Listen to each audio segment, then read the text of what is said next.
Hello, everybody. Welcome back to iCommand. This is TV Boy. And look, the numbers don't lie, folks. You guys really like tier lists. They are consistently the highest viewed videos on my channel. So I thought it was time to do another one. They're not only the highest viewed, but tend to get the most number of subscribers when I put them out. So if you're watching this and you want to see more of these tier list videos after you've watched it, definitely make sure to hit subscribe if you want to see more of that content. And check out my other tier list videos as well. Most of my tier list videos are for campaign.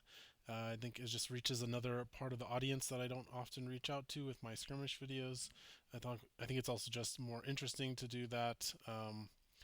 Because I don't like, I've talked about this before, but I don't like to do tier lists for skirmish because I feel like it kind of leads the metagame since the metagame's still evolving.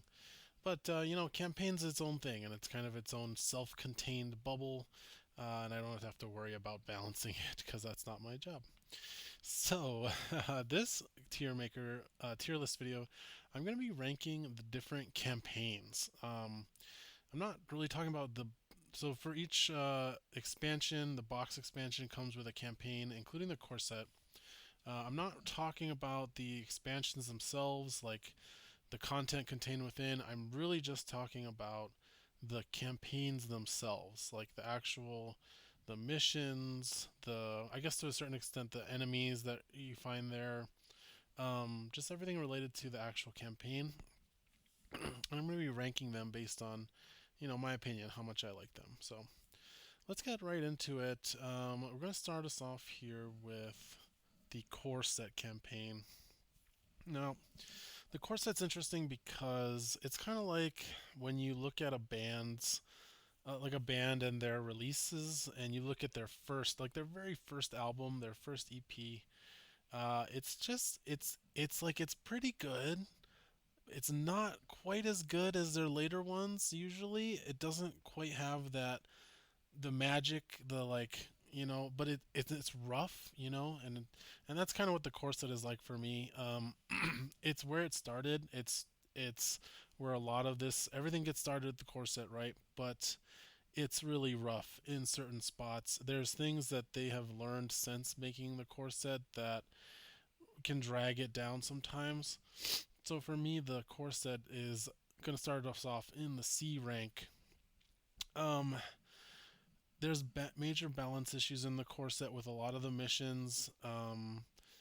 They don't really use a lot of the technology they use later on with like conditions and objectives that also the time limits are really strict in the core set missions, whereas a lot of the later missions just eschew round limits altogether, and it's just like just get it done or do what you need to do as long as it takes you, and they maybe ramp up the pressure on you. But the core set was really all about like you've got 6 rounds and then it's done, and it's like it really makes you have to hustle your figures instead of actually being able to like enjoy the combat in the game. You're pretty much just always running towards the next objective and taking maybe a pot shot or two each round. So for me, the core set, like, it's great. It's where it all started. It's not a D rank for sure, but it's not quite as good as the later expansions because they learned a lot and they iterated on what they learned from the core set, and it's just not perfect, So let's move on here. So next up is Twin Shadows.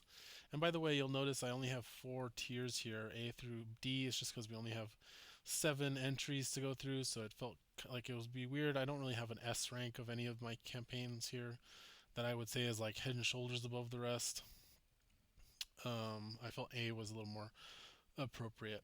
So moving on to Twin Shadows. So Twin Shadows came out right after the core set, of course, and I've actually told somebody recently this, but I actually think Twin Shadows is just a really solid campaign. Like, it's not, it's not like amazing, but it is just solid. Like, a lot of the things that were with the core set, um, they kind of fixed it. Like, it's a very balanced campaign. All the missions are very balanced. Um, they've got good design. There's nothing that feels unfair really in Twin Shadows. Um, what was I gonna say about Twin Shadows? It's a campaign that is like it feels like they took the formula for the core set and they really refined it to get that like good experience. And I think there's something I say it's a good experience. There is some downsides. The heroes that came out with this campaign are just not fun to play for the most part. I mean, Sasuke's okay, but Biv is just not fun. He is so boring and linear with his abilities. So that's kind of a detraction point from that campaign. But the finales are really good. Like, I think that was the problem I had with the core set. Also, the finales were just kind of like, like you walk down this. I mean, minor spoilers, but the finale has you walking down this hallway into a big room, and then you have an arena fight with a giant mech, and it's like, okay, that's fine, but not great. And then you take Twin Shadows and you're on a Star Destroyer, and it's like there's multiple arenas that you're fighting through, and it's funny because you have the same map for both finales, but one has you starting in one spot and the other one has you starting in the opposite spot, and you actually have to go in reverse depending on which mission you play, and I thought that was really cool. So I just have good memories from Twin Shadows. It's not as exotic or innovative as some of the later ones, but I feel like they did a really good job. So for that reason, I'm going to put Twin Shadows in B rank. It's actually one of my campaigns that I recommend most highly for beginners. Um, I think a good way to describe Twin Shadows is like it's got that thing that makes the aftermath mission in the core set so good. Like that's something the core set does get right is aftermath, that first introductory mission. That's chef's kiss, right? Unfortunately, the core set did not kind of hit that mark that aftermath hit with that's how balanced and perfect it is. But I feel like Twin Shadows is really like in that sweet spot where aftermath lives. All the missions, really, for the most part. Okay, so moving on, we next have Heart of the Empire. So Heart of the Empire is interesting. They're starting to innovate a little bit more. First of all, it's a nice big change of pace with the scenery. In Core Set and Twin Shadows, you're just going from the desert tiles of the Core Set to more of the desert tiles in Twin Shadows. Return to Hoth, you get a nice change to this nice, beautiful snow tile set. Enemies are interesting with the Wampas being close range and the HK Assassins being long range. You've got the what is it called? Not is it the threat missions? No, it's the oh man, now I'm gonna be really mad at myself for not looking this up ahead of time. But it's basically these like extra side missions that come out at the start of the game, and it changes how like you get certain rewards for completing them. And I'm just see, this is what happens when I do these unscripted. I want to say they're called threat missions. Return to Hoth. Oop, here we go. Side missions, story missions. Yeah, threat missions. There we go. So the way it's structured is these come out as a third side mission for the rebels to choose from. And if they choose them, they get special rewards. But if they don't choose them, because say they want to do a different side mission to get that reward, it changes the outcome, changes how things happen in the rest of the campaign and the actual story missions. And I thought that was really cool. And I'm surprised they didn't do that for the future campaigns, but it does give Return to Hoth its own special flavor. They also really started to tone down the round limits here. You'll notice that especially in the very first mission, you actually don't have a round limit. It's basically just fight until one side collapses, which is really cool. The heroes were great. I don't like MHD personally, but I know a lot of people really love him. Um, there's not much to say bad about Heart of the Empire. Or I keep saying Heart of the Empire. Return to Hoth. The finale was really cool. I won't spoil it, but there's something that happens that is really cool with the finale. It just doesn't stick out to me as like that great for some reason, but I can't fault it at all. Um, I feel like it was really hewing close to the core set still, although you have those new mechanics. I'm gonna put it in the. I do think it deserves to be A rank, so I'll put that in A. But I think it's bottom of A. The only problem was it didn't innovate a whole lot in terms of. I mean, it had some cool moments like the tow cable in the first mission was really cool. Um, it was an interesting campaign. All right, next up we have Bespin Gambit. Now, Bespin Gambit's an interesting one. This is another campaign where they had a really nice tile set. I really like the Bespin Gambit or Bespin map tiles. I think they're probably some of the most beautiful map tiles they've made for the game. Um, the enemies were okay. I remember Agent Blaze being really cool. The Wing Guards and the Ugnaughts didn't really do it for me. Um, But Blaze was cool to play against, and I think the ISB infiltrators are in this wave, but they didn't come with the expansion. But you could use them in the campaign, and they came as part of the wave of figure packs. So ISB infiltrators are really cool. I really like the atmosphere of Bespin Gambit. Big problem with Bespin Gambit was the missions were really, really unbalanced, and they were really unbalanced against the rebels, which is kind of a problem. Like honestly, if you're gonna unbalance the missions in your campaign, you probably want to unbalance it against the Empire player because they're going to be the more experienced player most of the time. They're going to have more information, they're going to have more preparation time. So usually they can overcome a difficulty spike against them. The rebels, if you throw the difficulty too hard at them, then it's going to be really hard for them to overcome that because the deck is already so stacked against them as it is. Um, they had some cool mission designs though. I remember the third mission being actually a ton of fun and actually one of the more balanced missions. And actually the finales are pretty good too. I think there's one finale that's really good and there's one that's not so good. I think the one that used the carbon freezing chamber was my least favorite of the finales, but the one where you are trying to get the data or whatever the data drop and escape from Bespin. Like I won't spoil that one because that one was one of my most favorite finales ever. Just the suspense. I remember taking a picture of it and just it being this like perfect representation of flavorful and thematic to what was happening. Just really good. So the later missions are actually much better. The problem is the first two missions. The first mission is a hell for the rebels, and I remember the second missions are also extremely hard, no matter whether you lost or won the first mission. So the balance issues are really against it.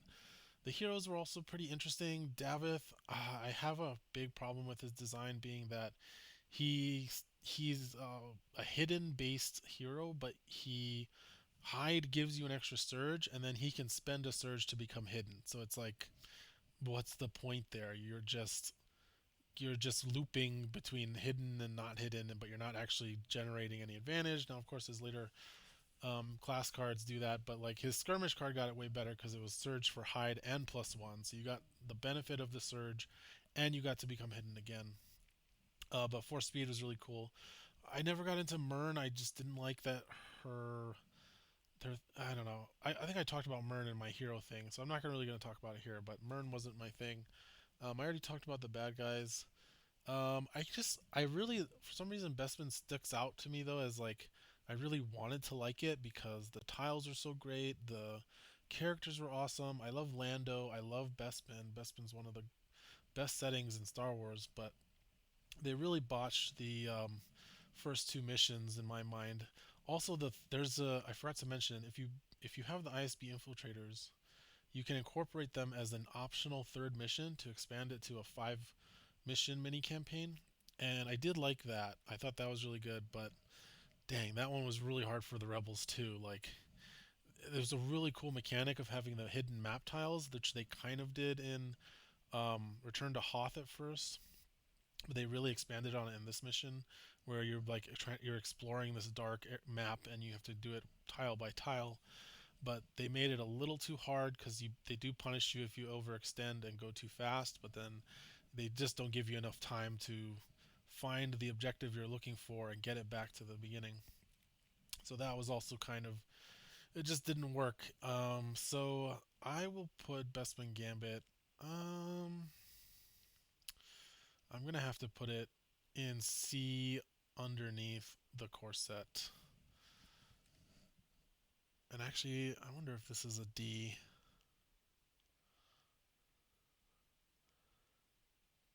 Yeah, I think sadly Bestman Gambit might be our D campaign. I wanted to like it. I thought it was really cool art and everything else was awesome, but the the balance just wasn't there. All right, moving to the next one. Jabba's Realm. Now this one was really interesting. This is where I feel like they really started to hit their stride and really start to innovate in ways that were not that were also that worked really well. So like they hit that nice balance of innovation and balance and functionality where you're not like over innovating to a point where you have no idea what's going on and the missions become unbalanced as a result. But like this is where you see them realizing that like spending an action to do something is really costly to the heroes, so they started doing like spend 2 movement points to interact with the objective instead of spending an action, and that was really awesome.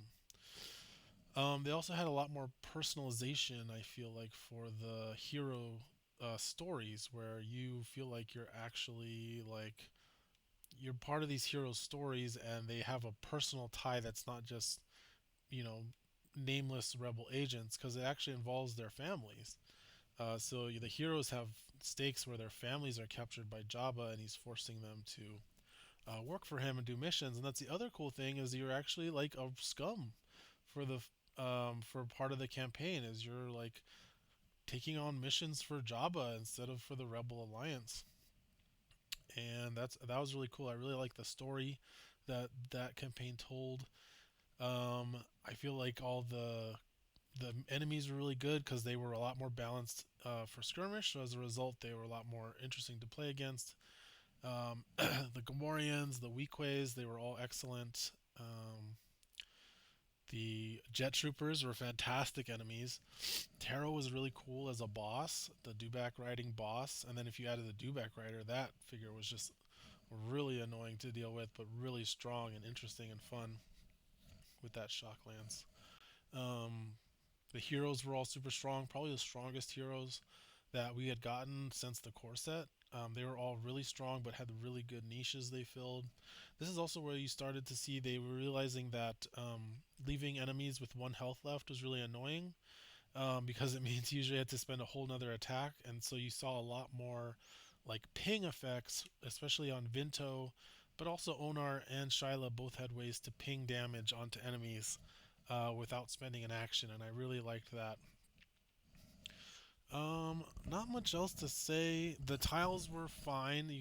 They were very similar to the corset tiles. You had more swampy jungle instead of the foresty jungle, and then you had kind of shiny gilded hallways rather than the like back back alley dirty hallways you saw in the corset. But it wasn't as much of a change from like say Hoth or Bespin had.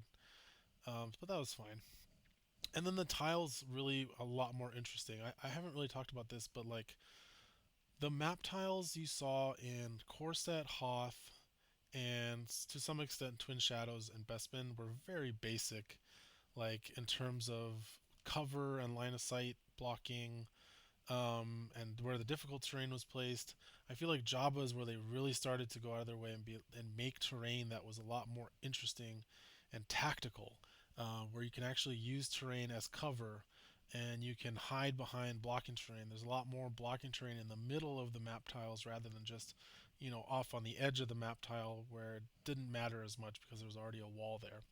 So I really like that they innovated that and made the missions a lot more dynamic. You had a lot more strategy, it felt like, where you were positioning your figures rather than just it being a slugfest or a shootout in a hallway. So I think I've sung Jabba's praises well enough. This is an easy A. It's gonna go above Hoth for me for sure. All right, next up we have Heart of the Empire. So Heart of the Empire was interesting. It came out after Jabba's Realm. It was based on Coruscant, so you had some new interesting tiles. The Coruscant tiles. I especially liked the Senate office and the Jedi Temple or Council Temple tiles. They were really interesting. You also had kind of this outdoor city tiles. Most iconically, the yellow car was used a lot. Um, so the tiles were interesting. Again, not as interesting as like Hoth and Bespin, but more interesting than Jabba's Realm. The campaign itself was interesting because it had a new campaign structure. So, and I should mention, I've regret that I didn't say this, but Twin Core Set and the other large box expansions were all 10 to 11 missions long as the campaign. And then Twin Shadows and Bespin Gambit were mini campaigns that were 4 missions. Although in Bespin Gambit's case, like I said, you can make it up to 5 missions with the ISB pack. The what do you call it? The Heart of the Empire campaign did something a little different. They actually were between the large campaigns and the mini campaigns, and I believe there's this campaign was 8 missions long compared to the normal 10 to 11, and I really liked that. Um, I personally like mini campaigns the best, but just anything that's shorter, 10 missions is just so long. It's so many missions you have to get through. And I feel like by cutting out some of the side missions, the Heart of the Empire campaign was able to really streamline the campaign experience and make it actually possible to finish. you know, like if you're one of those people, if you're a group that plays maybe once a month, like 1 mission a month, it's going to take you almost a year to finish one of those larger campaigns. And Heart of the Empire really brought that down so you could get a campaign done in like 6 to 7 months, and I thought that was a lot more reasonable. The heroes in this campaign were great. I thought they were all about on par with the Jabba's Realm heroes in terms of how strong they were. I really liked Drakata at first, but then I really came around to Kotun as being really fun to play as a support, and then Jared I came around to later as being a really interesting defensive melee figure that likes to use parry. And the enemies were interesting too. The sentry droids are insane. I mean, the regulars are fine, but the elites are just like crazy mini bosses. The riots are really efficient if they can get up close to you, which is usually not hard in campaign. The ATDP is awesome. It's one of my favorite large figures to play. What else to say about Heart of the Empire? I mean, yeah, the story was okay. To my memory, it's about going after a MacGuffin related to the Force. The actual missions themselves were interesting. They were interesting, but they didn't feel quite as streamlined as the Jabba's Realm missions. They were a little bit messy, a little bit clumsy at times. They were still a lot more interesting than the core set, at least, but I feel like it didn't quite reach the like smoothness that Jabba's Realm had in terms of mission design. And I think maybe that some of that was because I had Drakata and there were always all these rubble tokens everywhere. That might be influencing my memory somewhat, but I just remember like it was kind of a mess and things were kind of all over the place and it didn't have that clear like flow to it. Which is all to say that I think Heart of the Empire is definitely high. I think I would rate it actually above Hoth, just because that shorter campaign length is so great, and the missions are still good. And honestly, I thought the heroes were better in Heart of the Empire than they were in Return to Hoth, and the enemies were more interesting to play against as well. I thought the story wasn't. Uh, I mean, the story in Hoth is like you're kind of trying to run away from the Empire, and then the story of Heart of the Empire is you're actually trying to infiltrate the Empire at the heart. in Coruscant. So yeah, I think I'm happy putting Heart of the Empire there. And actually, I'm gonna move Hoth down to B, and I'm actually gonna put it. I'll put it above Twin Shadows only because like I'd like Twin Shadows a lot, but I think Hoth was just a little bit better. And finally, we come to Tyrants of Lothal. So this campaign was the last campaign that was ever released. It was while they were closing up shop basically and shutting down production and design of the game. They still in print, so don't worry about that. But this was in like 2018, so they were probably working on this in 2017, 2018. This is another mini campaign, although this one's a little different in that it came with, let's see, two or three. Um, so there were two rebel packs, the Kanan and the Ezra, and then the Sabine and the Zeb. And then you can also incorporate Hera and Chopper as well. So you could actually extend the campaign from four missions to three. And actually, no, was it? It wasn't the. Yeah, it was because the Hondo mission was for the Empire. So it was actually a seven mission campaign, which I really liked. I do like that length. It's a nice medium between the mini campaign and the full campaign. This one, the story was I think you were trying to join up with Hondo and then trying to like figure out something with you were basically helping the rebels crew fight Thrawn and foil whatever development plan he was trying to come up with. Not very memorable. Okay, I will start with saying the Tyrants campaign mission, the mission design was really innovative. Like they went really hard. They kind of pulled out all the stops with these missions, and it makes sense since it was the last one they got to design. So a lot of the missions were very memorable in this campaign. You had one where you're actually like controlling uh, AT-ATs on a little mini map and fighting each other that way. You also have one where you're on.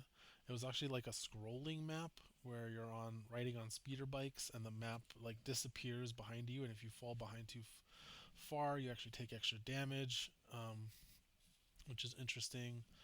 But the problem I have with Tyrants of Lothal is the missions were really innovative and interesting, but they were clearly not play tested very well, and they were very, very unbalanced. Very easy to break, especially if you were playing the Empire. You could break it and really mess with the rebels. I remember when I played the first one, I realized I'd be able to deploy an ATDP on turn two, and the rebels started off right next to a choke point that led to the rest of the map. And because they spent their time killing figures in the beginning and they didn't move out of that choke point, I just put my ATDP right there and it blocked them up and it kept them from escaping because they had no way to kill it with their starting weapons and abilities. And I remember that not being super fun after, I realized that, yeah, maybe I shouldn't have played like that. Now, maybe if you are not the more competitive type, maybe that's not an issue. But I remember there was another mission where you had to destroy a droid figure by the Empire, and the map was so long that what ended up happening is the Empire player would just run the droid all the way to the end and hide in this back corner, and the rebels could not get to him in time. And I remember that being feeling pretty unfair as well. The Imperial class deck was really awful. I remember that not being fun to use. The heroes are fine, but also there's problems there where CTs pin them down is really broken. Being able to stun two figures at a time is just nuts, and it breaks the game and it hurts the diversity. Where if you're the Empire player, you basically can't play melee figures against CT because he'll just stun them and prevent them from doing anything. So that sucked. Um, Thrawn was interesting, but he doesn't appear until later. Hondo was an interesting villain. The Lothcats were okay. And then what was the other one? Oh, the Death Troopers were cool. I remember the Death Troopers being pretty cool to play and play against. All that being said, oh, and then the other cool thing was they changed the ally rules so that allies were less terrible, so that you only gave half threat to the Empire for your ally, and then they kept earning threat each round that the ally was still alive, so it disincentivized them from just killing the ally outright, which is normally really easy because allies can't rest, of course, they can't recover damage. So I like that. I like that innovation. I liked that it you got to bring one of the rebels heroes as an ally to each mission, but you had to bring a different one each time. That was really good, but it didn't help it with the balance. So I actually have Tyrants of Lothal in the D rank as well. I'm actually gonna move Bespin up to C because I did like it. It's just I should no, I should stick to my guns. I think Bespin's kind of a D. Um, so there we go. There's my tier list. Um, like it, hate it. Let me know in the comments. What's your favorite campaign? What's your least favorite campaign? What do you like about it? And by the way, I have listened to you, and I will be posting the tier maker list in the video description, so you can fill out your own tier list and save it. And yeah, thanks everybody for watching. Make sure you subscribe if you like these tier videos. All right, see you later.